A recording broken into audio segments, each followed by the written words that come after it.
This is what you usually see in a boring online meeting. A suspicious virtual background. And yes, I am guilty of that. Before I start, I would like to introduce myself.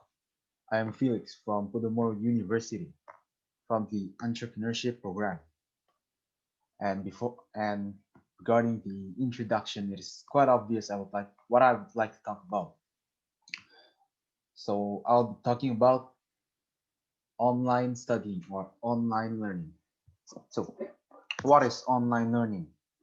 Well, as the name implies, it is learning through online methods, being it the Zoom meetings, Google Meetings, Google Classroom, or even record sessions on YouTube channels, YouTube videos.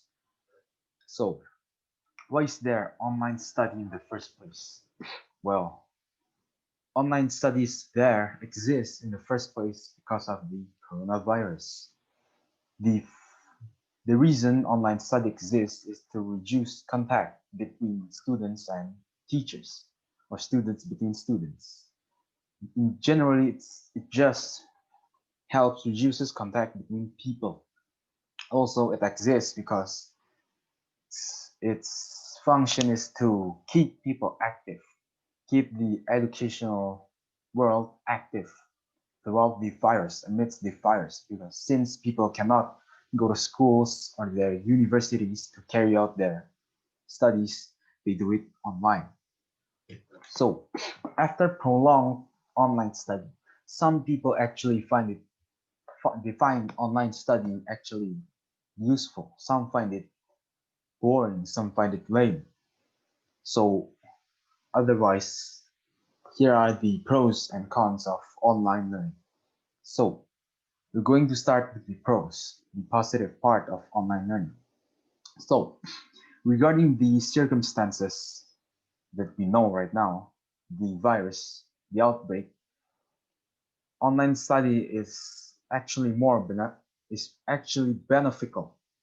See, it helps us reduce contact between people, which means we can slow down or we can cut the outbreak of the virus.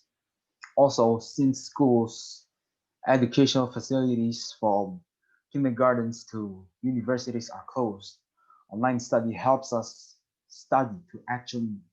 carry out our studies at home through online measures so that we would stay active amidst this virus, not being unproductive staying at home all the time.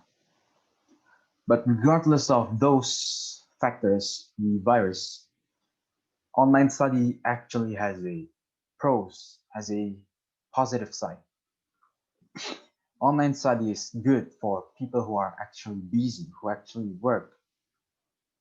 They can fit this they can fit this online study schedule into their own busy schedule, which won't require them to drive all the way to campus or to their school, going back again once they're done. Also, online study is quite useful actually for informative learning, where this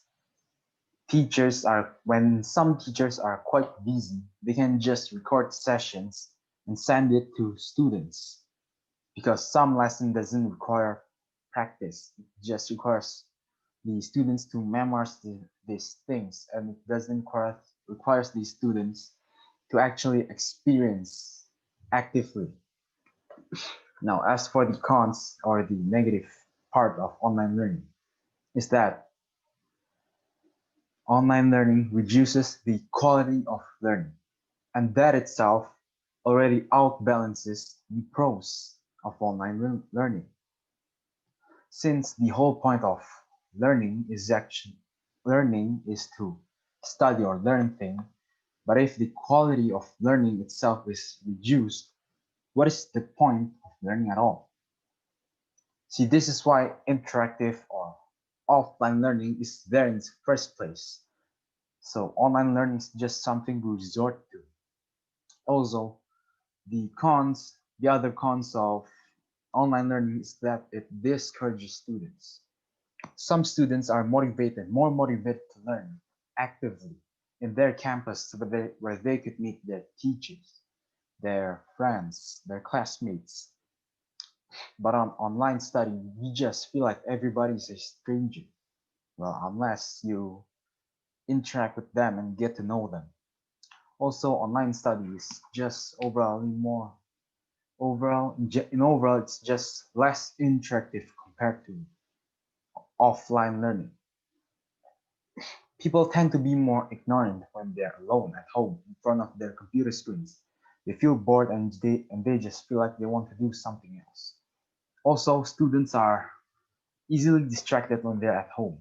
They could be doing whatever they want. They're in their comfort zone and they don't feel like studying. Also, they might be distracted by their parents who tells them to do chores when they're in classes.